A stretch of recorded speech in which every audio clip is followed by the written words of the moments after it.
Okay, let's unpack this. Today we are doing a deep dive that's pretty essential for anyone who wants to, move through airports with real confidence. We're talking about mastering airport navigation in English.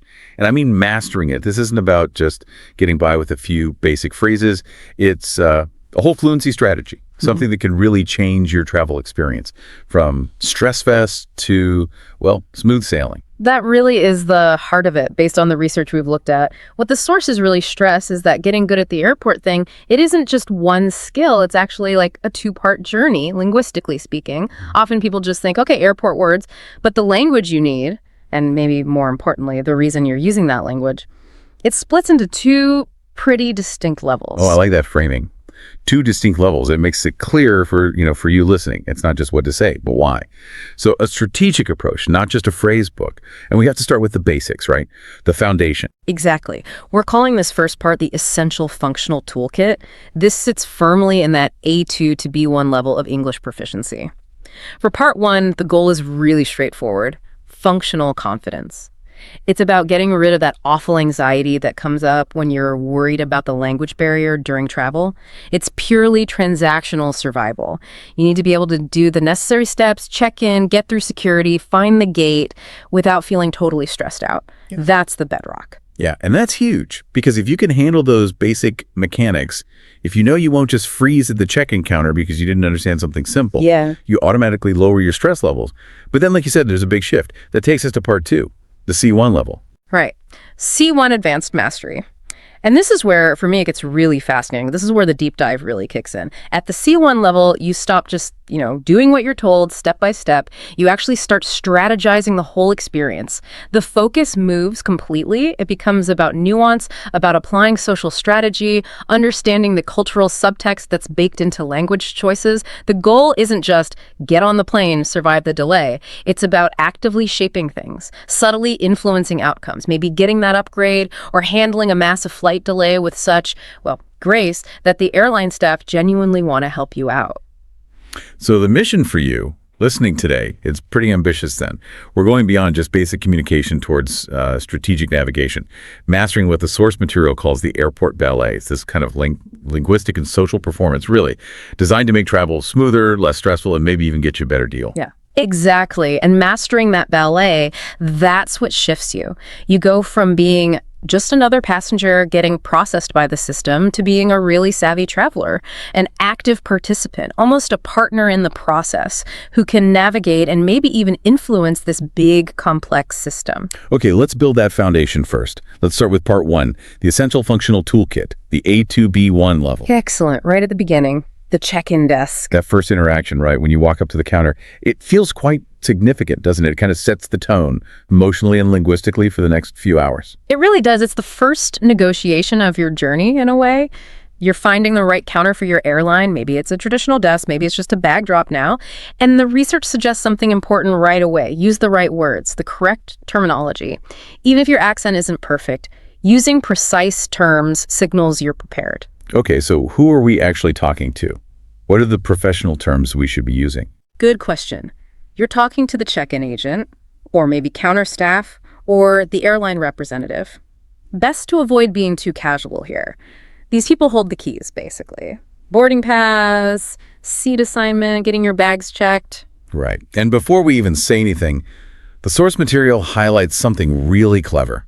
Something universal, nonverbal. Absolutely. A moment of nonverbal strategy, if you like. Before you say a single word in English, the advice is pause.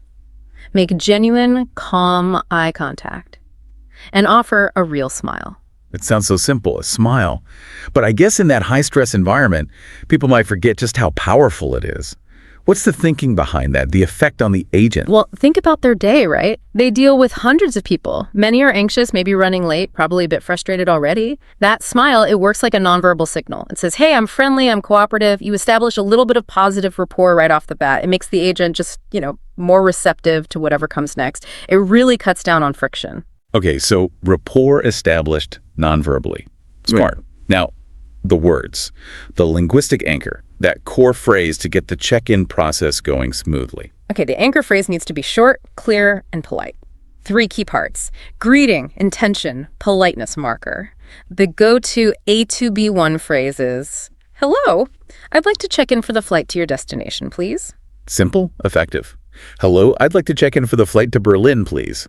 It works every time. You just swap the destination, communicates everything needed, no waffle. Precisely. That gets the ball rolling. The agent will then ask for your passport, and then usually the key basic questions, often about bags. Like, are you checking any bags? Exactly. And the goal here at the A2B1 level is a quick, clear answer. No need for long stories, just the facts.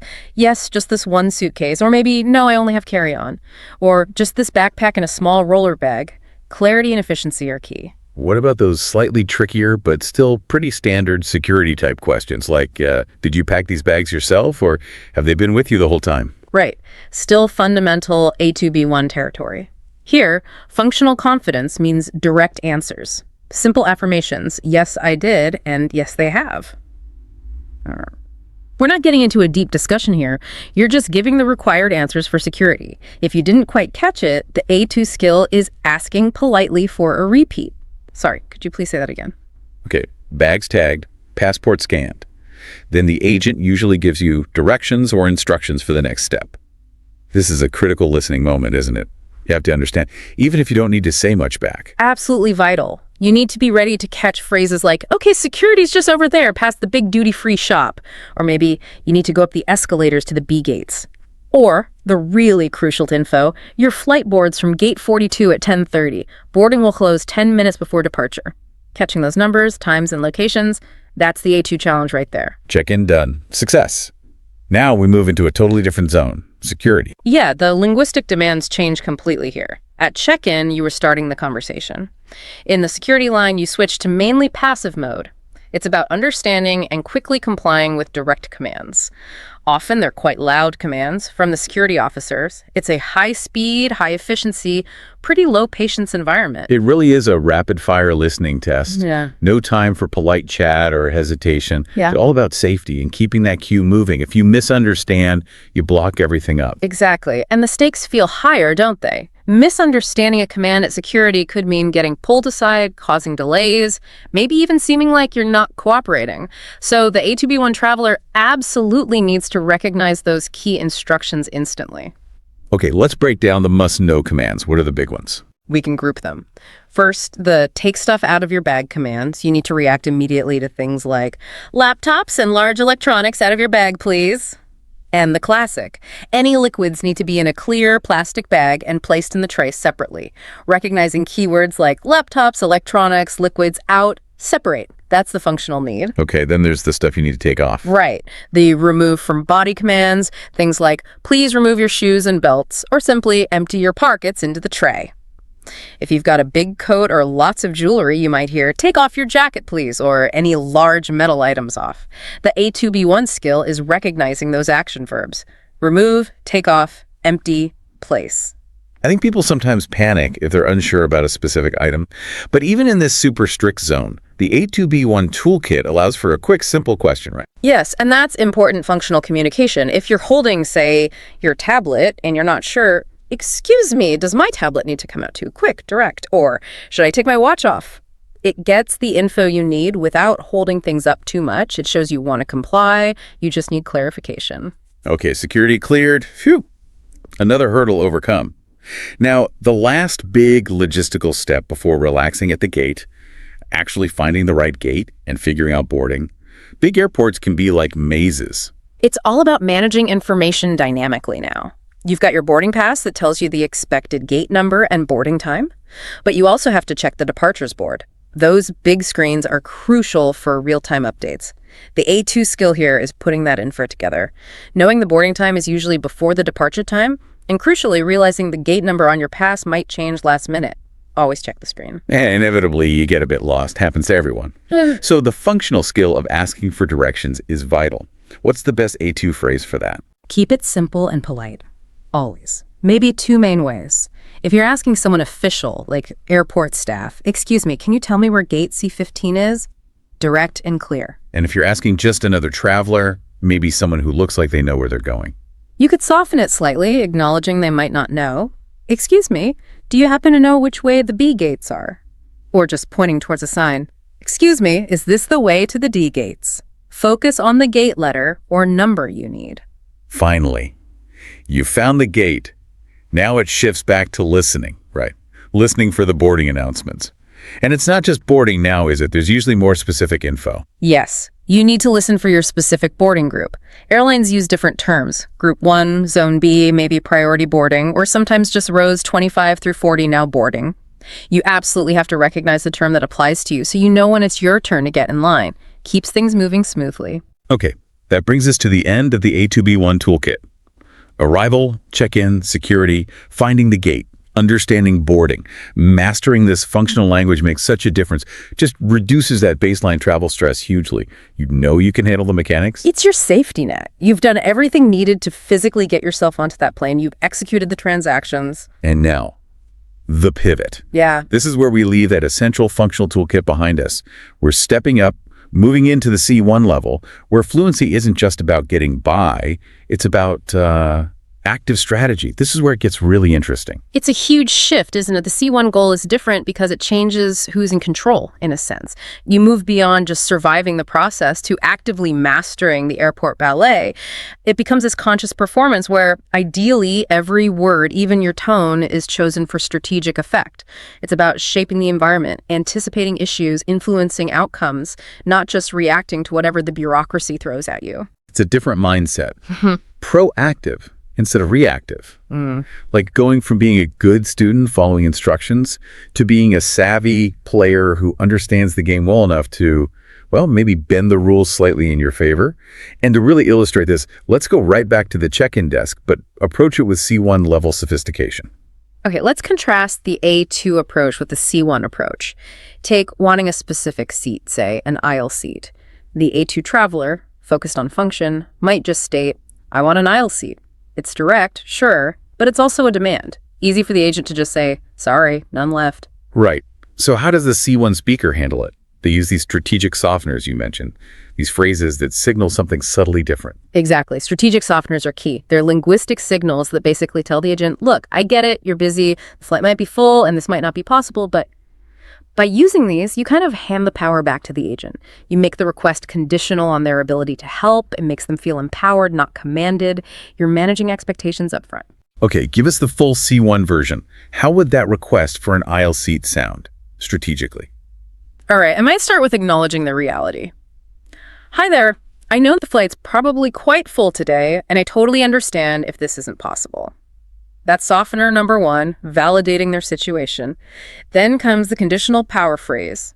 But if there's any possibility at all, I'd be incredibly grateful for an aisle seat. Or I'd absolutely love an aisle seat if one happens to be available. If there's any possibility at all. Or if one happens to be available. That does feel very different. It takes the pressure off. You're basically saying, I trust you to see if you can work some magic, but no worries if not. Precisely. You're playing to human nature. The agent hears someone reasonable, understanding, maybe a bit collaborative, not just another demand.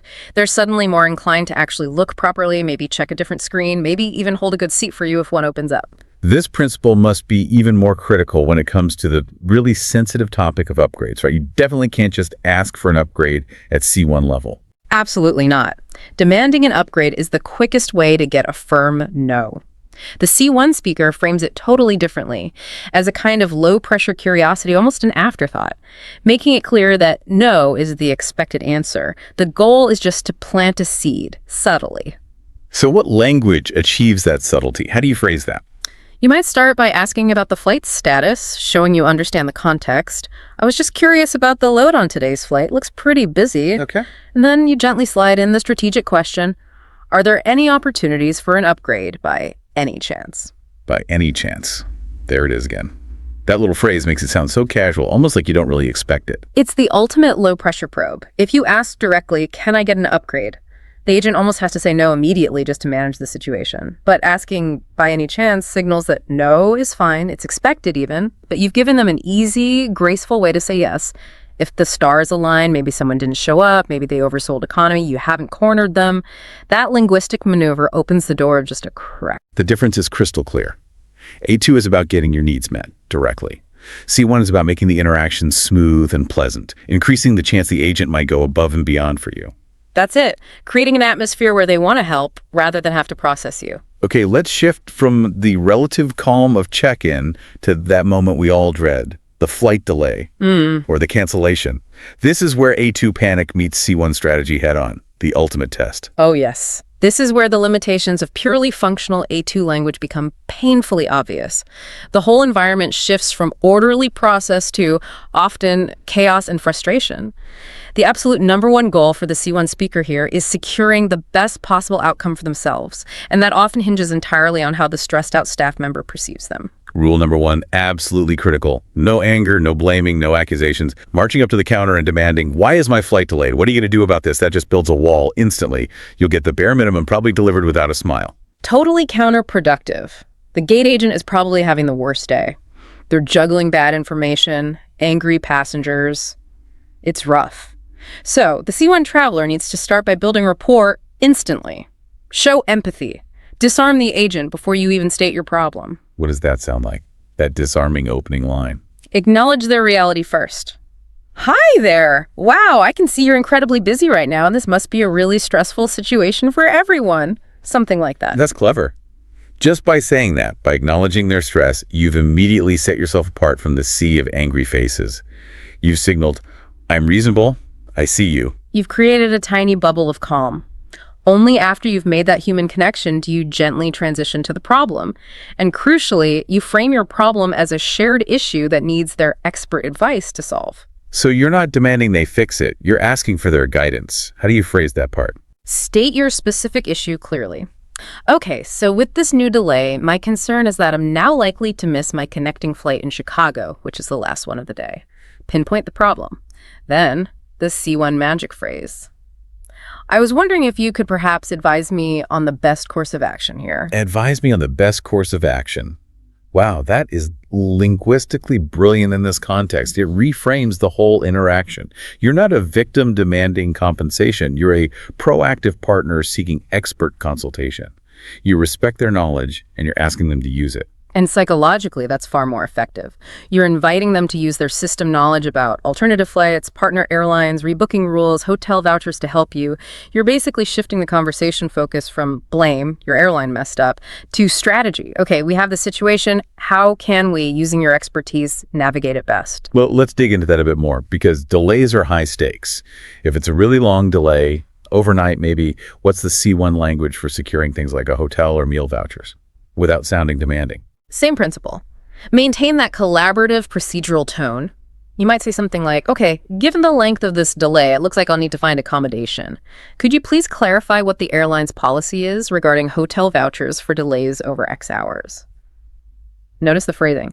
Clarify the policy, not give me a hotel room.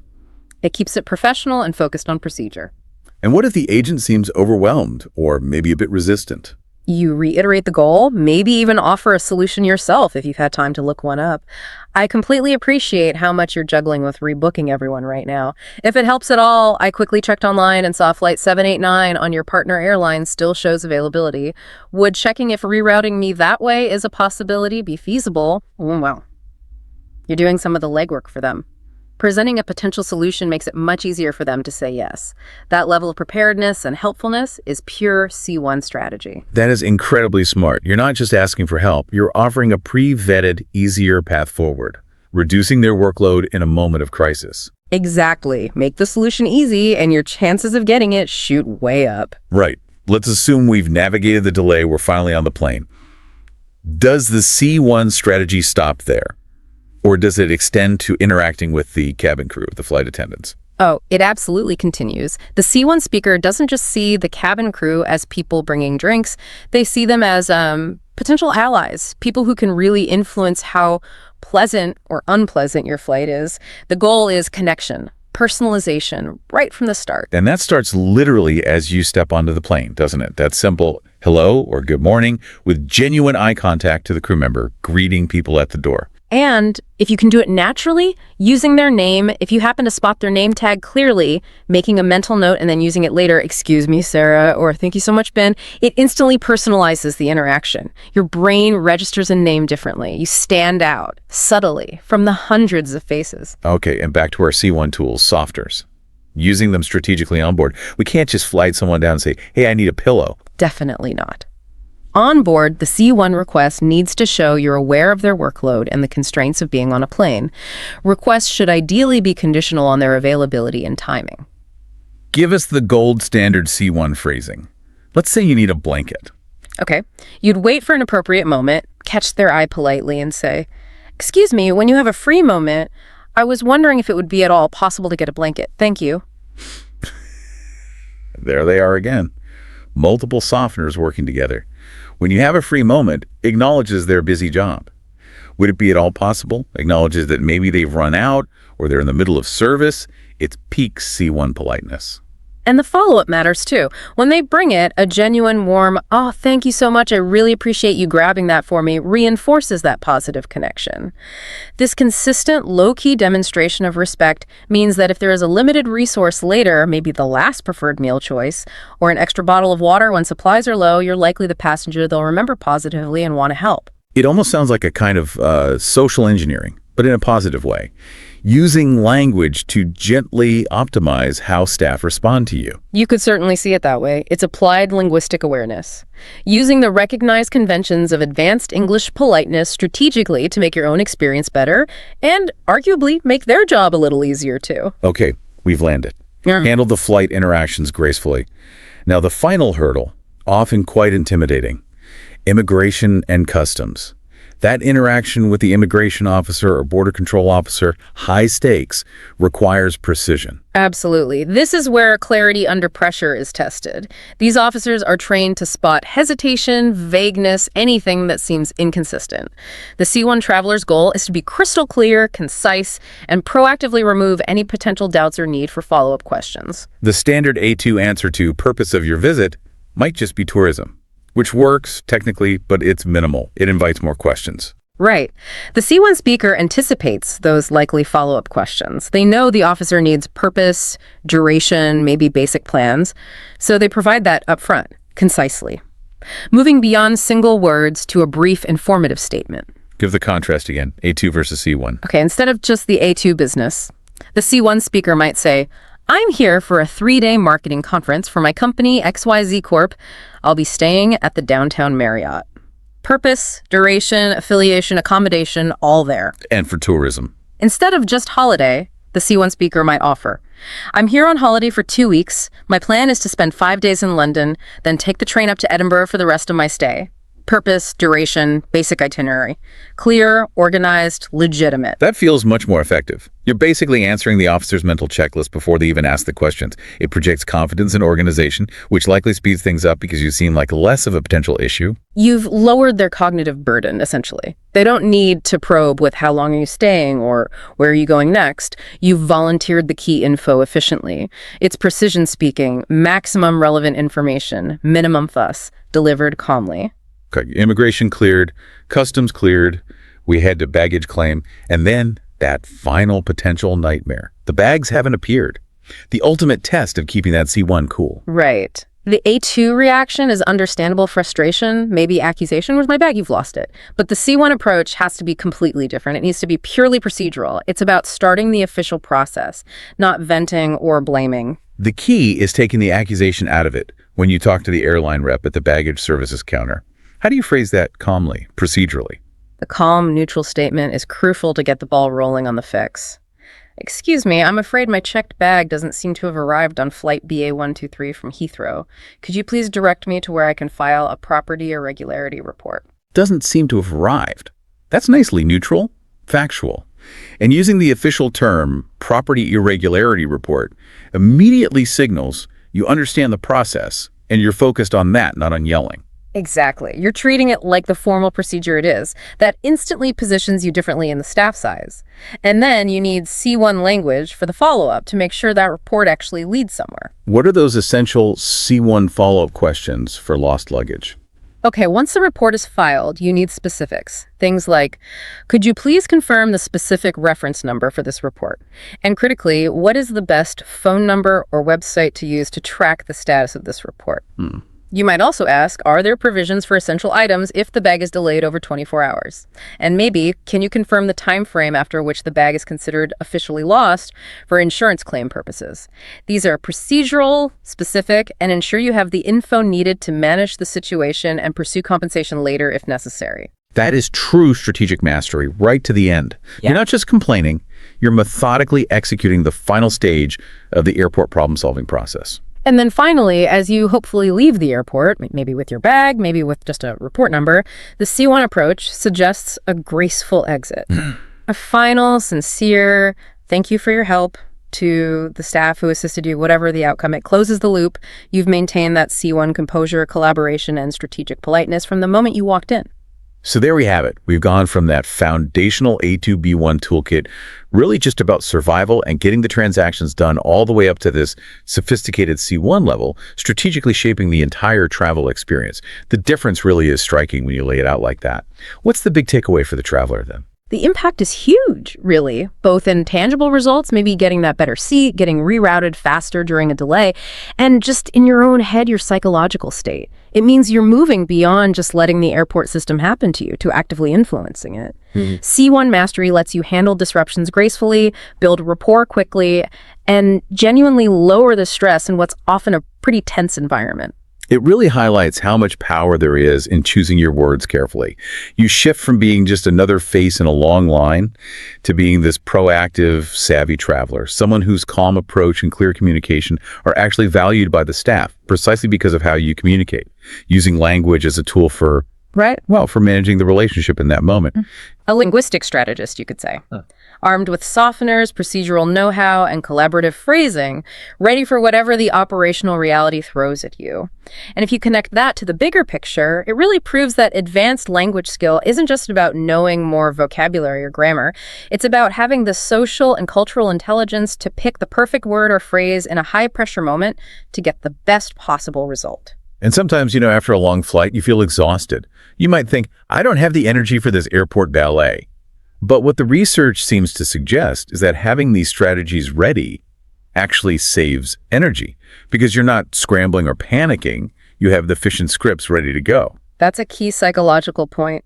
Panic is exhausting. Stress is exhausting. Knowing exactly how to phrase that polite but strategic request actually takes less mental effort than trying to invent a response when you're tired, stressed, and maybe confused. The strategy itself is a form of built-in stress reduction. Which brings us to a final thought for you, our listener, to maybe chew on. We've seen how at the C1 level in the airport, language becomes highly strategic.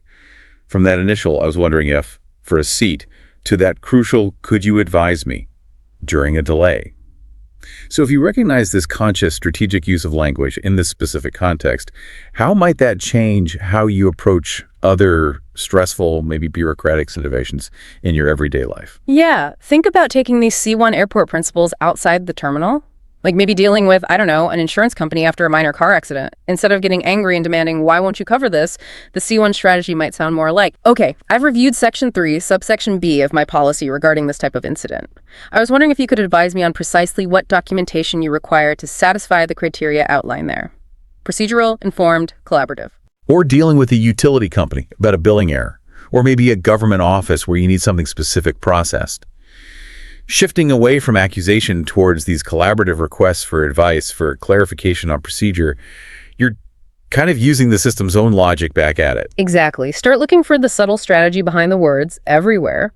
When you're negotiating a contract, maybe disputing a chart on your credit card, dealing with customer service for a tricky problem, those core principles build rapport first, if possible. Use softeners, frame things procedurally, position yourself as a reasonable partner seeking expert guidance. They remain incredibly powerful tools in almost any situation where you need a specific outcome from a person or a system.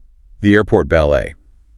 Maybe it's just good practice for the bigger dance of navigating complex interactions in life. Hey. This has been fascinating, really breaking down these two levels and giving us the tools to be not just travelers who can get by, but truly strategic communicators. My pleasure. Hopefully these ideas make everyone's next trip just a little bit smoother, a bit less stressful, and maybe even more successful. Thanks for joining us for this deep dive. Until next time.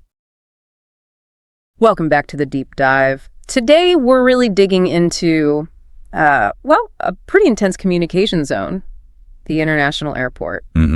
High pressure, definitely. Exactly. And look, we're not just aiming for survival English here. This is for those of you aiming higher for that C1 fluency. Right. We're talking about a level where language isn't just, functional, like asking for directions. It becomes a tool. A strategic tool, yeah. Yeah. Something you use to actually influence what happens, get better service, navigate the chaos smoothly. That shift is huge. It's often missed in language learning, I think. Going from just being understood, that's maybe B1 level. But you can get by. Ask where the gate is. Exactly. To being respected. And that's the C1 strategic approach.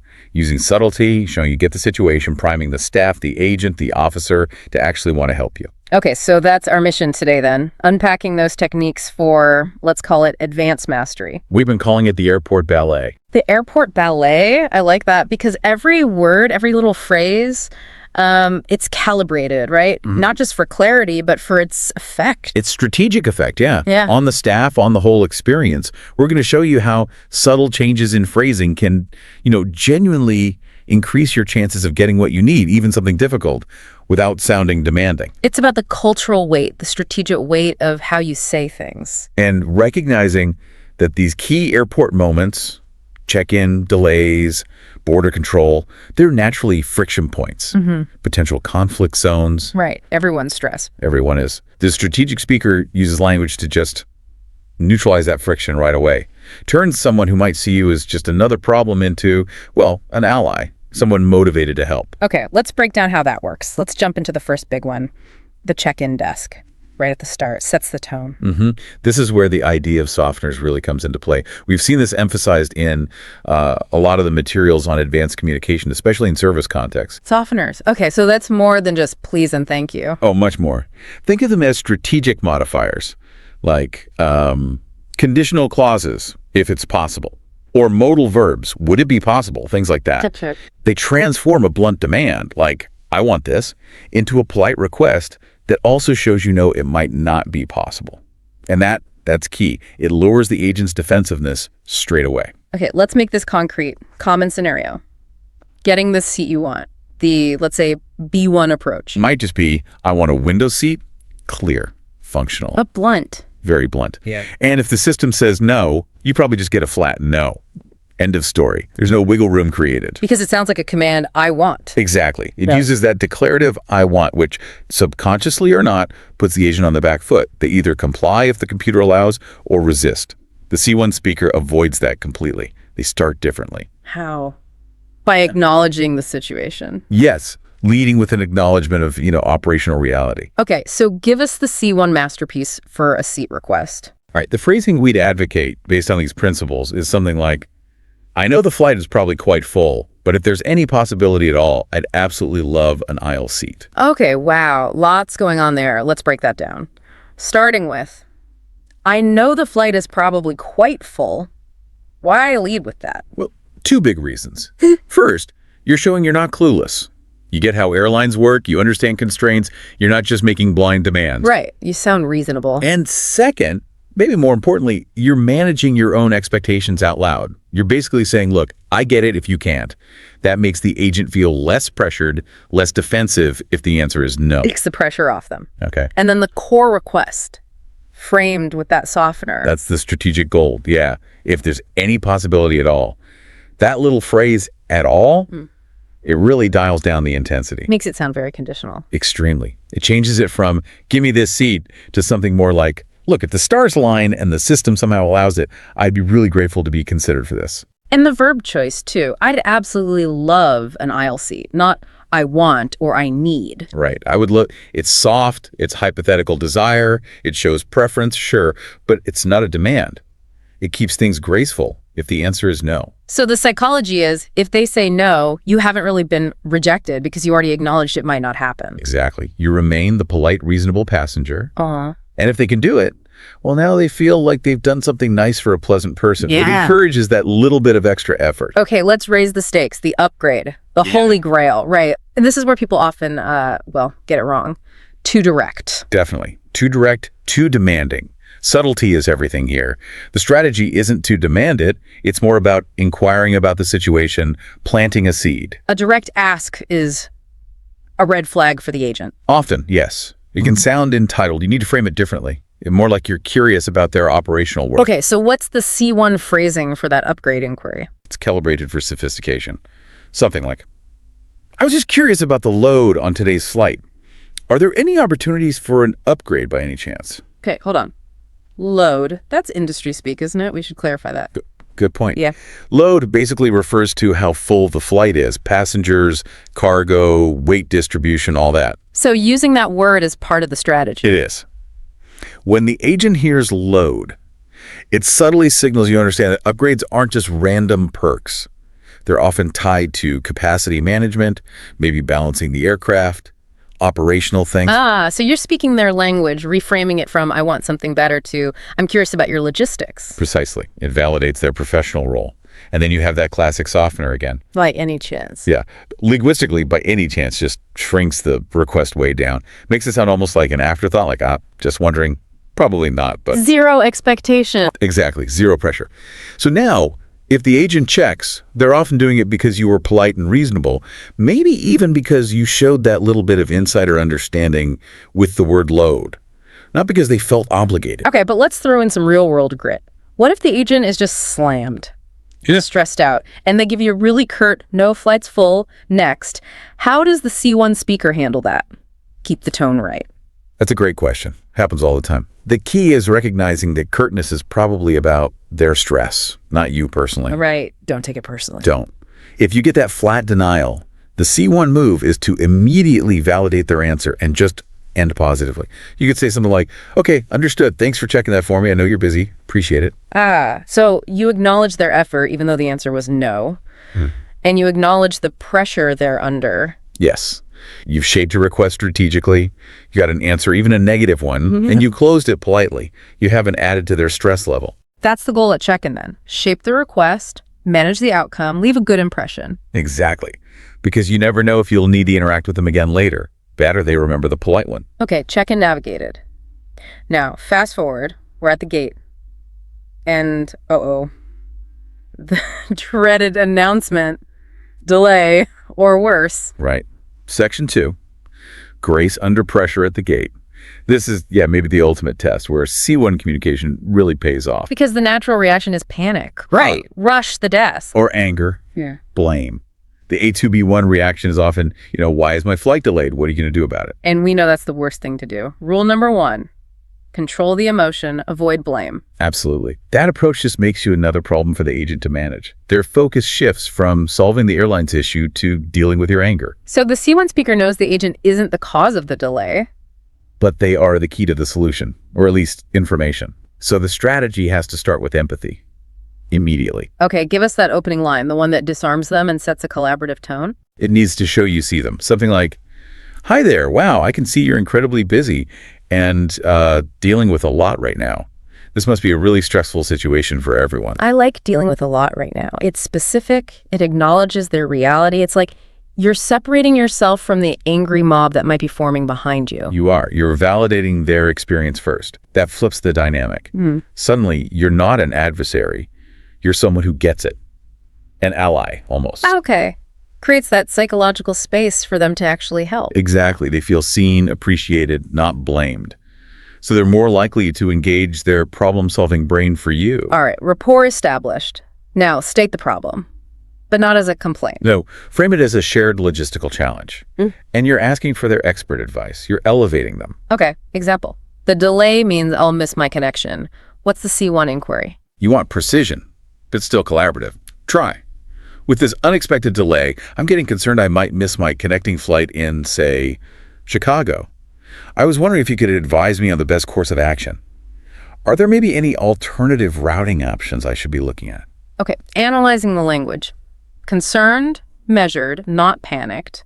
Asking for advice on the best course of action. That's key. Positioning them as the expert. And then that specific logistical follow-up. Alternative routing options. What about adding something like perhaps even on another carrier? Is that too much? No, that's actually high-level C1 strategy. Mentioning another carrier subtly shows you understand how rerouting sometimes works with inter-airline agreements.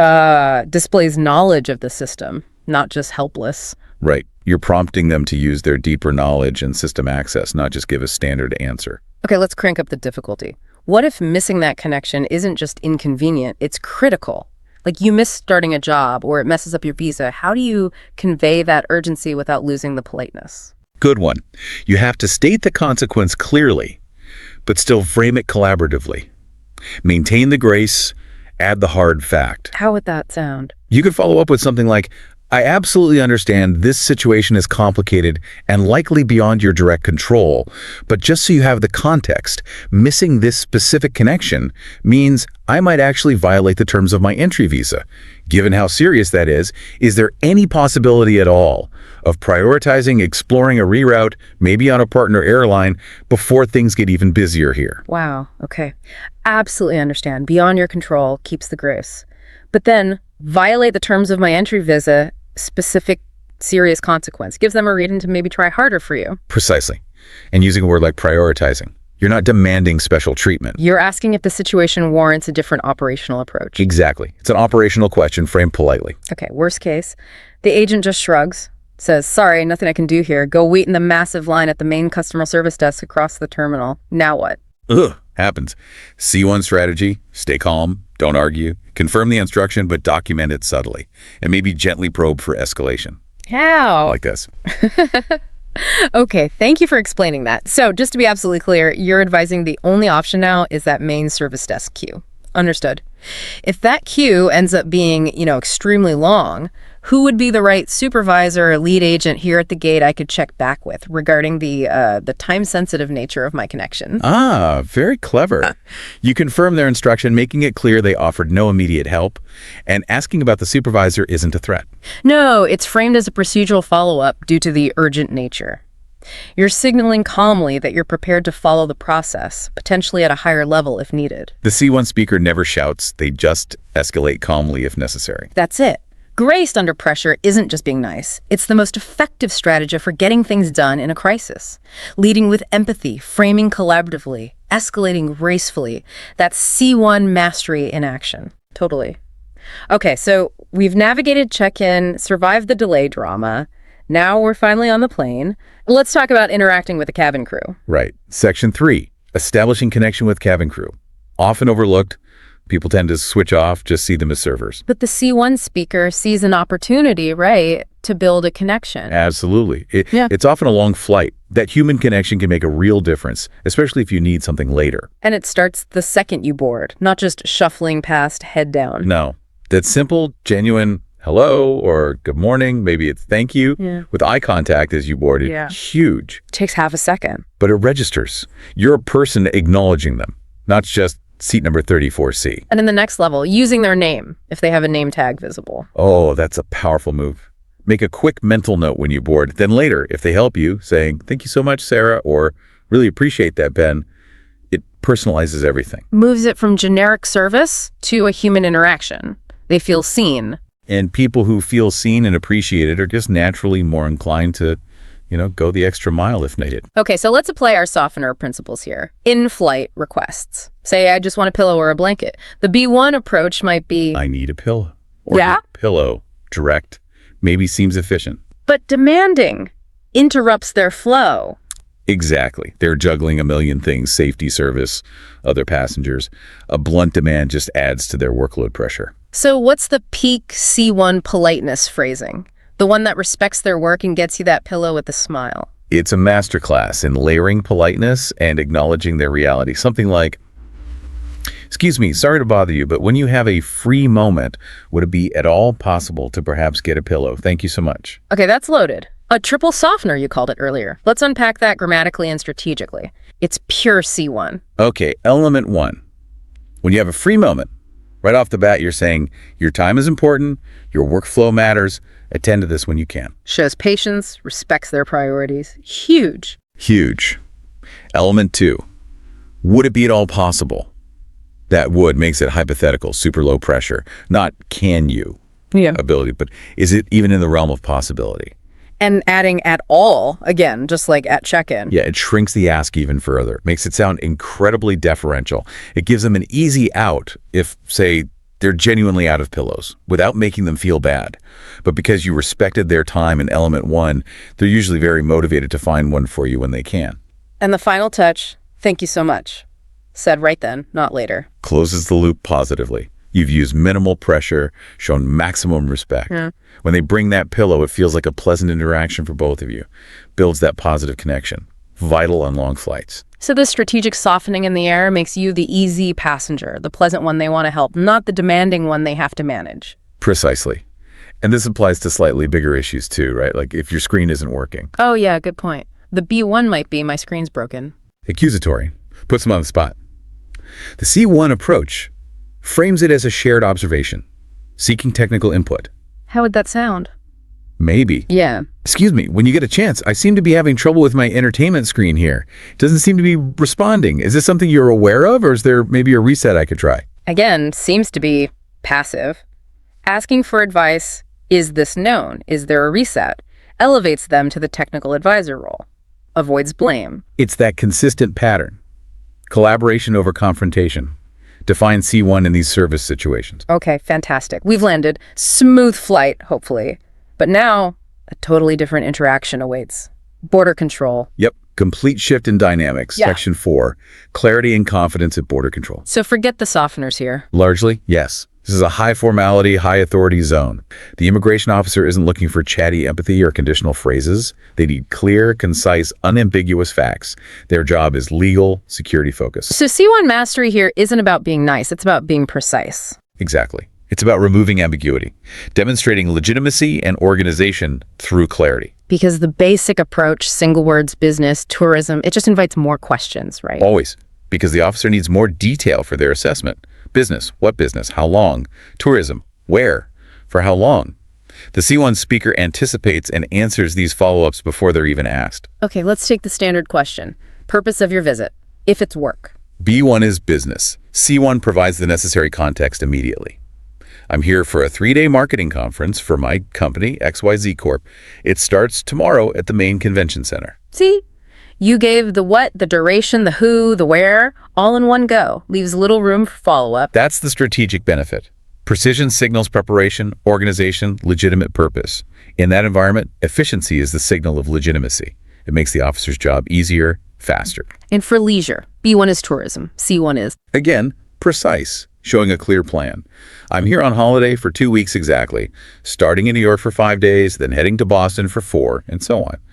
My return flight is booked for the 18th. The specifics, exactly 2 weeks.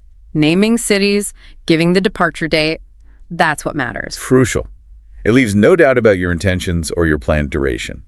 It shows you have a solid plan and intend to stick to the rules, the visa limits. Because ambiguity makes them suspicious. Absolutely. Uncertainty forces them to probe deeper, ask more questions, which slows everything down and increases stress. Clear, confident, detailed answers streamline the whole thing. You're essentially controlling the narrative by providing all the necessary info up front. But what if they throw a curveball, a more complex question you weren't expecting, like, show me proof of funds for this 2-week trip, or where exactly are you staying tonight? The C1 speaker should ideally be prepared for these. But even if caught slightly off guard, the key is to remain factual, calm, and direct. Answer immediately. So the response would be? Something like, yes, certainly. For funds, I have access to approximately amount via credit and debit cards, well sufficient for my stay. My hotel booking for the first 5 nights is confirmed to the hotel name downtown. I have the confirmation here if you need to see it. Notice you're not just saying yes, you're providing the specifics, the hotel name, mentioning the funds, even offering the proof before they formally ask for it. Proactive detail. It reinforces that you're organized, legitimate, low risk. It's why C1 at border control is precision over politeness. Max verifiable data, minimum time. Very different strategy from check-in, but just as effective for this specific context. Clarity speeds things up. And speed is good at immigration. Okay. Which brings us potentially to the final hurdle. The system fails. Your bag doesn't show up. Yes, the final boss fight. Section 5. Procedural grace at the baggage claim challenge. The missing bag. Last emotional flashpoint tests that C1 composure right to the end. It really does, because the immediate visceral reaction, the A2 reaction, is often frustration, accusation. You lost my bag, where is it? Which, again, just puts the staff on the defensive, makes it adversarial. Exactly. Their goal becomes managing your anger, not solving the problem. The C1 objective is completely different. It's pure procedural efficiency. Get the report filed correctly. Start the recovery process. That's it. So you find an airline rep, or the baggage office. How does the C1 speaker initiate this? Calmly, procedurally. Neutral language is key. Focus on the next step. Excuse me, I waited until all the bags were offloaded, and I'm afraid my checked bag doesn't seem to have arrived on flight number. Could you please direct me to baggage services so I can file a report? Let's pause on that phrasing. Doesn't seem to have arrived. Why is that so effective? It's deliberately passive. Yeah. Neutral. It removes blame. You're not saying you lost it. You're stating a factual observation. The bag isn't where it should be according to the system. Shifts the focus entirely away from blame and onto the necessary procedure. Exactly. And asking directly to file a report shows you understand the process. You're not expecting them to magically find it right there. You know the next step is paperwork. You're signaling you know about the PIR, this property irregularity report. Right. And knowing that term, or at least knowing a report is needed, saves the agent time. They don't have to explain the basics. You're already helping them help you. Collaboration, even now. But filing the report is often just the beginning. The follow-up can take days, weeks, calls, emails, often getting generic answers. How does C1 maintain grace during that frustrating process? Strategic patience. And always reference the PIR number. When you call or email, lead with that. What would a good follow-up sound like? Polite, persistent, referencing the key info. Good morning, afternoon. I'm following up on my delayed baggage report. Right. PIR number, your number, filed on date for flight number. I was hoping you could possibly provide an update on the bag's location tracking, or perhaps advise on the next steps in the standard recovery timeline.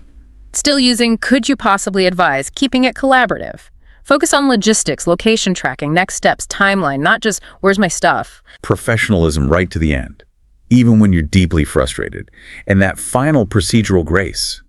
It's the culmination of the whole airport ballet. From check-in softeners through delay empathy, border clarity, now to baggage claim procedure. You've used strategic language the whole way. Maintain control of the interaction. Maximized your chances of getting the best possible help at every single stage. And that final, thank you for your help, to the baggage agent, even if the bag is still missing, still important. Absolutely. It closes that specific interaction positively. Ensures that if there's any judgment call to be made later in the tracing, your file is associated with a reasonable, polite person, not just another angry claimant. So the big picture, C1 fluency in this airport context isn't really about perfect grammar, is it? It's about strategy. It's entirely about strategic application. Cultural awareness, emotional intelligence expressed through carefully chosen language. We've seen how shifting from basic B1 transactional language to the C1 strategic approach using softeners, empathy, precision, procedure, it just changes the whole game. It's about understanding the weight of politeness, the power of clarity, using language to position yourself as a partner, someone reasonable, someone prepared, not an adversary. And that perception shift is what unlocks better outcomes. That upgrade, the faster rerouting, just a less stressful journey overall. Exactly. And the real takeaway, I think, for you listening, is that this whole airport ballet mindset, it works way beyond the airport. Yeah. Good point. These skills, empathy first, conditional language, asking for advice, not demanding fixes, they're basically advanced conflict resolution techniques, disguised as travel tips. We saw how calculated politeness could maybe plant the seed for an upgrade or get you better help in a crisis. So the final thought maybe is, Well, think about it. What other parts of your life, maybe tricky negotiations at work, difficult client conversations, could be totally transformed if you consciously applied the C1 airport strategy? That idea of leading with empathy, framing things collaboratively before you even state your need or complaint. the airport ballet is a life skill. I like that. Mastering it really does equip you linguistically, even when things go sideways. Yeah, it really does. Well, this has been fascinating. Thank you for joining us for this deep dive.